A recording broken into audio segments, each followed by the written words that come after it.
दोस्तों नमस्कार। कहा जाता है कि इतिहास अतीत के पन्नों को समय समय पर उकेरता रहता है, कभी दोहरा भी देता है, यानी कि सेम टू सेम। राजनीति में जयचंद का भी एक खतरनाक रोल रहा है। अगर शुद्ध ही हिंदी में कहें तो आज की डेट में विभीषण का भी नाम उसको दे सकते हैं कि कौन कब विभीषण बन जाए अपने व्यक्तिगत फायदे के लिए कुछ कहा नहीं जा सकता। पिछले एक दशक से अगर भारतीय राजनीति में देखें तो कुछ ऐसा ज्यादा प्रचलन हो गया है कि जब जिस पर भरोसा किया वो दगाबाज साबित हुआ। दोस्तों, इस अहम विश्लेषण पर हम आते हैं क्योंकि ये भारतीय राजनीति के गिरते स्तर, गिरती सोच का बहुत बड़ा नमूना है। इसके पहले कि हम डिटेल्स में जाएं, आपसे एक वही गुजारिश निवेदन करना चाहेंगे कि जिन लोगों ने अभी तक दिल्ली सहारा के हमारे यूट्यूब चैनल को सब्सक्राइब नहीं किया है, प्लीज सब्सक्राइब कर लें, लाइक करें, अपना प्यार आशीर्वाद हमें देते रहें। दोस्तों, एक बात और, अगर आप स्वतंत्र पत्रकारिता की मजबूती के लिए कोई आर्थिक योगदान देना चाहें तो डिस्क्रिप्शन में डिटेल्स दिए हुए हैं, वहां पर आप जाके दे सकते हैं। अब आते हैं हम अहम खबर के अहम विश्लेषण की तरफ। हम बात करते हैं कि भारतीय राजनीति का जो स्तर इतनी बुरी तरह गिर रहा है, उसमें जयचंद और विभीषण का क्या रोल है। काम लगभग एक जैसा, कारनामे काफी खतरनाक। भारतीय राजनीति में जयचंद, विभीषण, मौका परस्त राजनीति कौन कर रहा है, कहां सोरे, लगभग सभी दलों के अंदर है। मौका परस्ती का मतलब होता है कि सही समय पर अपने आप को सही भाव लगा देना, सही यूज कर लेना, चाहे वो लाल बत्ती का कारण हो या कोई अहम पद का मामला हो या धनबल का मामला हो। ये भारतीय राजनीति का एक पार्ट हो चुका है। लेकिन पिछले काफी समय से अगर हम देखें, लगभग एक दशक से, तो इसमें इसका प्रचलन काफी मजबूती से आगे बढ़ रहा है। और दोस्तों, जो आज खबर है उसका एक परिचय इससे मिलता जुलता है। जी हाँ, अब देखिए, 2 फेब 2024 यानी 2 फरवरी 2024 को धन शोधन के एक मामले में झारखंड के मुख्यमंत्री शिबू सोरेन को ऊपर आरोप तय हुए थे, उनको गिरफ्तार कर लिया गया था। उसके बाद शिबू सोरेन ने, ध्यान दीजिएगा, शिबू सोरेन ने अपनी सबसे अहम, विश्वासपात्र, सबसे सीनियर लीडर चंपई सोरेन को 2 फरवरी 2024 को मुख्यमंत्री का पद की शपथ दिलवा दी, जिससे कि जो मेरा व्यक्ति है, जो मेरा अहम किरदार कर सकता है, मेरा सबसे विश्वासपात्र व्यक्ति है, वो प्रदेश का मुख्यमंत्री बनेगा। और राजनीति की ये विसात होती है कि जब हम वापस आएंगे तो आप अपने आप हट जाएंगे।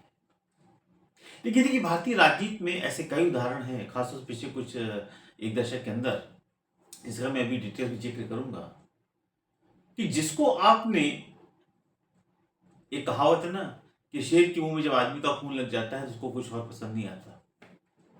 तो अगर आपने मुख्यमंत्री की कुर्सी या लाल बत्ती की ऐसी कोई चाहत दिखा दी अपने विश्वास पात्र को, तो फिर वो आपका कद अपने कद से काफी नीचे समझ लेता है। और आज यही होने जा रहा है। शिबू सोरेन ने चंपई सोरेन को मुख्यमंत्री बनवा दिया, लेकिन जब 3 जुलाई 2024 को मात्र 6-7 महीने के अंतराल में, 6 महीने के अंतराल में जब वो वापस आए, उनको बेल मिल गई, तो इस्तीफा तो चंपई सोरेन ने दे दिया, लेकिन इनके अंदर वो कसक शायद घर कर गई, जो अक्सर अपने खास लोगों को, पूर्व मुख्यमंत्री का तमगा लग गया, पूरी जिंदगी वो एक सीएम कहलाएंगे, लेकिन वो टीस उनके अंदर पैदा हो गई कि मैं बना तो हटा क्यों। सोचिए, उन्होंने अपनी पत्नी, अपने बच्चे, किसी और को नहीं बनाया, उन्होंने सीनियर लीडर को बनाया और विश्वास के साथ बनाया कि कल हम आएंगे तो पद खाली कर देंगे, पद खाली कर भी दिया। आज क्या खबर है कि चंपई सोरेन, जो स्वास्थ्य के कारण जल्दी बाहर नहीं निकलते हैं, दिल्ली में हैं और सुबह जब उनसे पूछा गया तो उनका कहना था मैं अपनी बेटी के, मतलब उन्होंने अपने इस राजनीति की एक तरह से कहें कि जो गिरते हालात उस अपनी बेटी का नाम भी ले लिया। कहा मैं अपनी बेटी से मिलने आया, मेरा कोई प्रोग्राम नहीं, मैं किसी से मिलने जा रहा हूँ, मैं कोई पार्टी ज्वाइन नहीं कर रहा हूँ, मैं जहाँ था वहीं। और ऐसे नेताओं की सच्चाई बहुत ज़्यादा छिप नहीं पाती और आप तक ये हो गया कि उन्होंने झारखंड मुक्ति मोर्चा से इस्तीफा दे दिया। अब सही बात है कि यहाँ पे मामला है कि भाव क्या चल रहा है, क्या तौल रहा है, कितने विधायक लेके आ रहे हो। सवाल ये था कि लगभग 6 विधायकों को लेकर के वो आ रहे हैं और अगर 6-7 विधायक उनके साथ आते हैं तो सरकार गिर सकती है और भारतीय जनता पार्टी अपना पुराना इतिहास दोहरा सकती है जो उसने महाराष्ट्र में किया है, अदर स्टेट में करती आई है। लेकिन उसमें भी एक पेच आ गया है। पेच ये आ गया है, जैसे कि हमारे सूत्र बता रहे हैं कि जो 6 विधायक के लेकर के चलने वाले थे, जिन 6 विधायकों का नाम हाईलाइट किया गया था, उसमें ज्यादातर विधायक वापस पेविलियन यानी झारखंड मुक्ति मोर्चा की तरफ चले गए हैं। सच्चाई क्या है पता चले, लेकिन मेरा ऑप्शन ये नहीं था कितने विधायक आए, कौन मंत्री बना, किसकी सरकार गिरी। सरकार गिरना और बनना एक काम है, लेकिन मानसिकता जो सोच गिर रही है, जो मौका परस्ती का खेल भारतीय राजनीति में बहुत अहम रोल प्ले कर रहा है, मैं उसकी बात कर रहा हूं। अब देखिए ये कोई पहला इंसिडेंट नहीं है। जीतनराम मांझी को याद कर लीजिए। जीतनराम मांझी अति दलित, नीतीश कुमार के बहुत करीबी सीनियर लीडर, जैसे चंपई सोरेन थे वैसे ही ये थे। नीतीश कुमार ने इन पर विश्वास कर लिया। अब नीतीश को लगा कि इनसे बेहतर कोई व्यक्ति हमारे लिए आज की डेट में हो नहीं सकता, क्योंकि तब तक उनको मुख्यमंत्री का बंगला, मुख्यमंत्री का स्वाद नहीं मिला था। उन्होंने जीतनराम मांझी को मुख्यमंत्री बना दिया। Back to pavilion, Nitish Kumar चाहते थे कि वो इस्तीफा दें। हाल इतिहास अपने आप को दोहराता है मित्रों। ये भारतीय राजनीति का एक बहुत अहम पन्ना, इसको ध्यान से समझिएगा। जीतनराम मांझी ने वही किया जिसका डर था। वो भी नहीं चाहते थे कि मुख्यमंत्री पद से इस्तीफा दे दें। अंतोगत्वा वही हुआ। बाद में पार्टी से हटाए गए, नई पार्टी बनाई, चुनाव की परिप्रेक्ष्य में आगे बढ़ गए, पूर्व उप मुख्यमंत्री लग गया, वो भी नीतीश कुमार के कारण। लेकिन सबसे अहम विश्वास पात्र व्यक्ति वो भी दगाबाज। मतलब जिस विश्वास के साथ वो पद सौंपा गया, जो कमिटमेंट के साथ, वो लास्ट मिनट में उन्होंने धोखा दे दिया। अंतोगत्वा क्या हुआ? इस्तीफा, पार्टी से बाहर, नई पार्टी का गठन, जो राजनीति में होता है। विजय बहुगुणा को याद करिए। विजय बहुगुणा जैसे लोगों को कांग्रेस ने मुख्यमंत्री उत्तराखंड बनवाया। उन्होंने क्या किया? सीने पे खंजर नहीं, पीठ पे खंजर होगा, सरकार के लिए। असम के मुख्यमंत्री, नाम तो याद होगा शर्मा जी का। देखिए कांग्रेस से निकले। माधवराव सिंधिया के बेटे ज्योतिदास सिंधिया, मुख्यमंत्री का स्वाद नहीं लेगा, स्टेट प्रेसिडेंट नहीं बनाए गए, मौका परस्ती देखी, बनी बनाई कांग्रेस की सरकार, जिसे शिवराज सिंह चौहान को इस बात की मजबूर कर दिया कि वो सरकार नहीं बना पाएंगे, कांग्रेस सत्ता में वापसी की।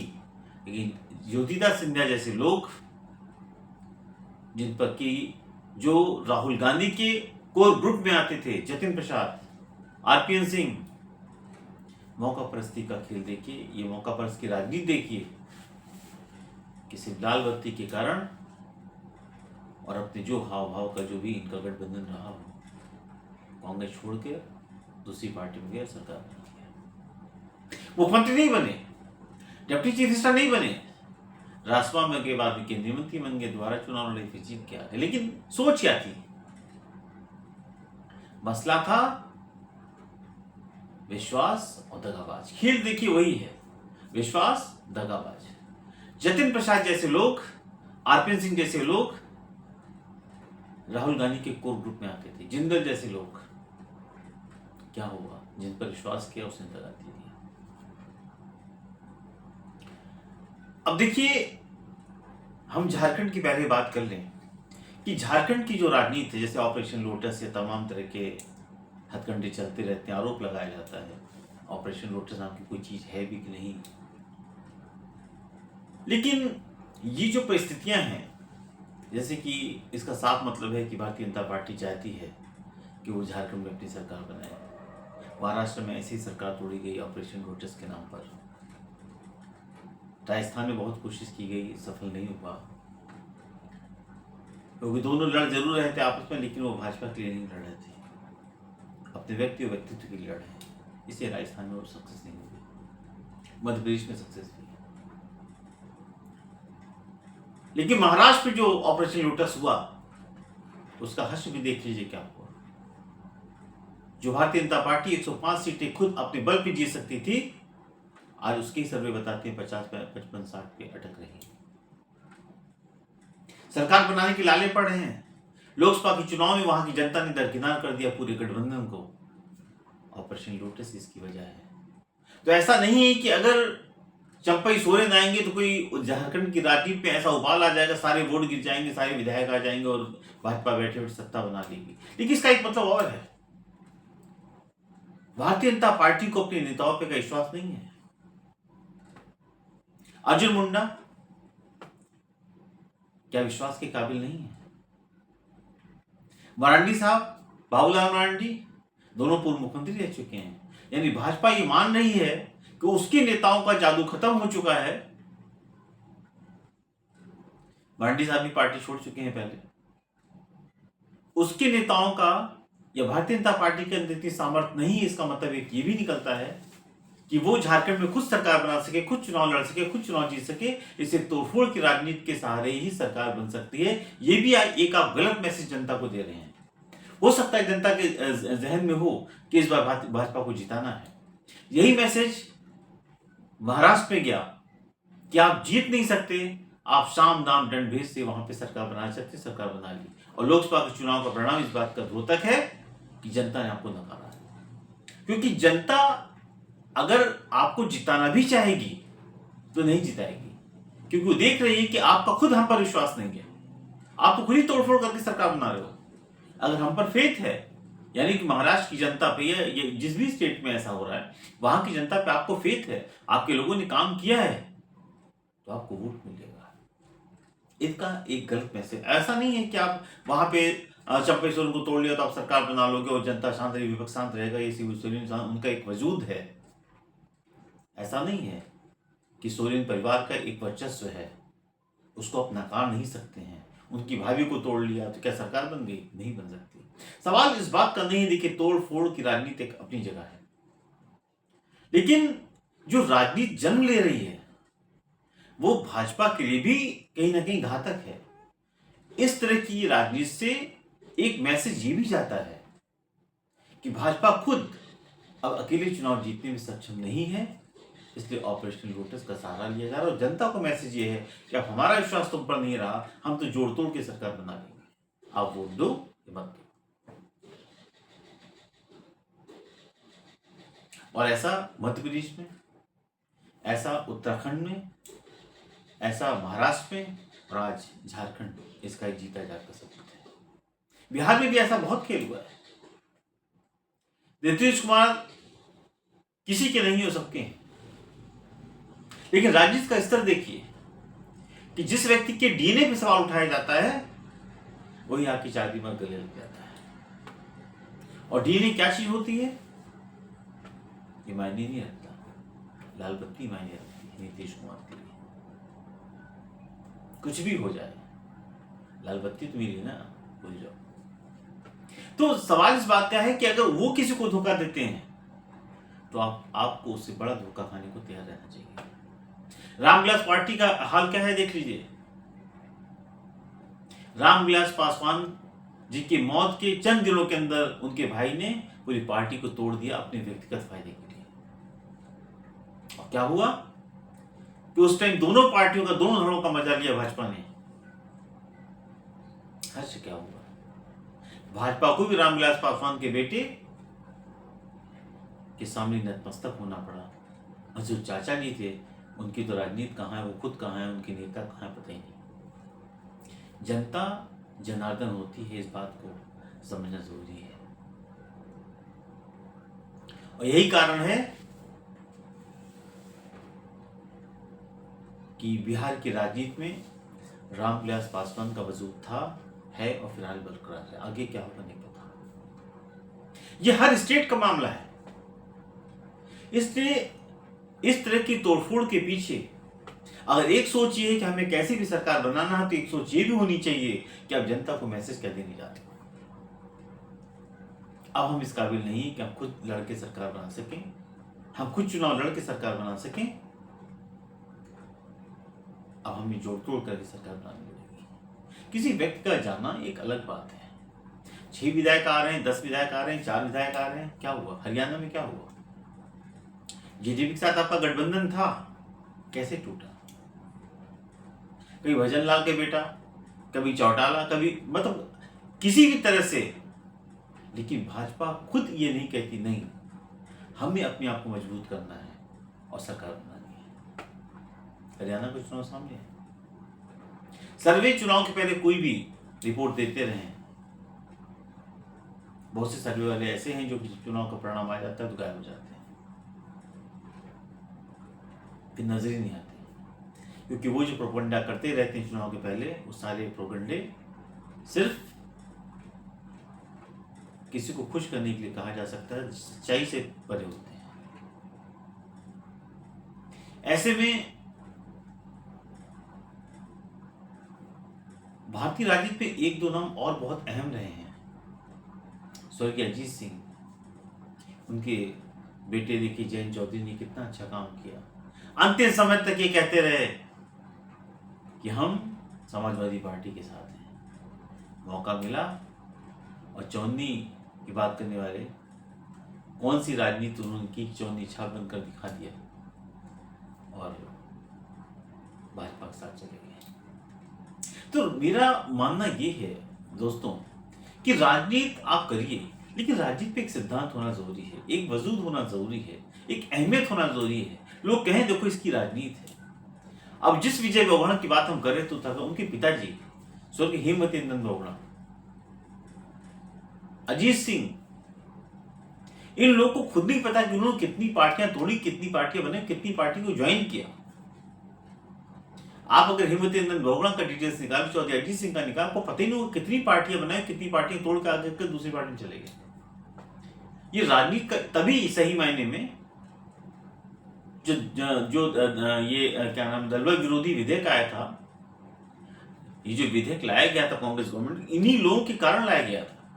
ये कब किस पार्टी में होते थे, कब किस पार्टी छोड़ के नई पार्टी बना लेते का पता ही नहीं चलता था। लेकिन उसका कोई विशेष फर्क नहीं पड़ता, क्योंकि आज भी हालात वैसे ही हैं और लोग मौका परस्ती कायम जब भी देखते हैं पार्टी तोड़ के निकल जाते हैं।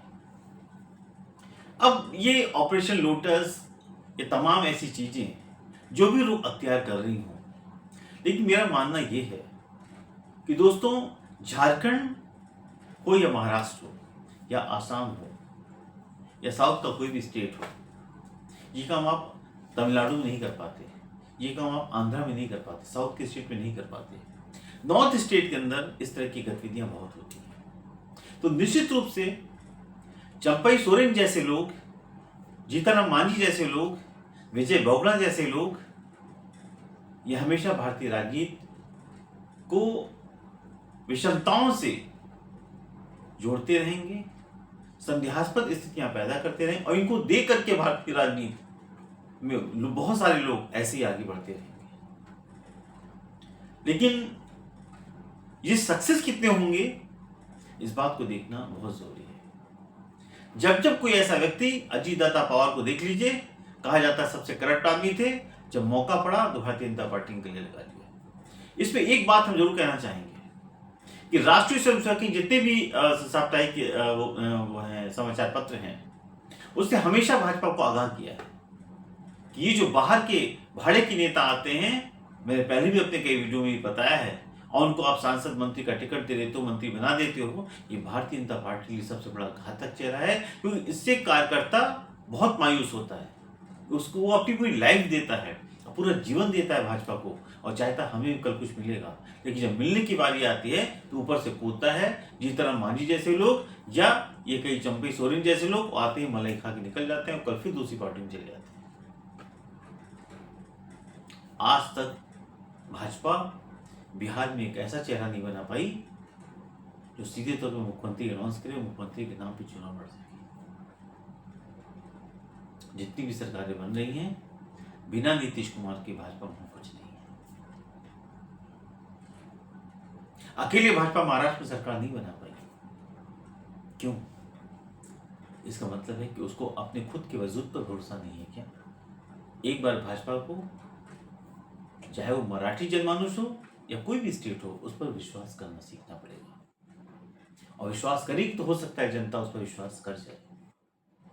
लेकिन ऑपरेशन लोटस इस तरह की किसी भी गतिविधियों से हो सकता है कि आप सरकार बनाने में सफल हो जाए, लेकिन लोगों की भावनाओं, लोगों के दिलों में जगह बनाने में सफल आप नहीं हो पाएंगे। इसे झारखंड जैसी घटना कहीं न कहीं हिंदुस्तान की राजनीति को और पीछे ढकेल देती है।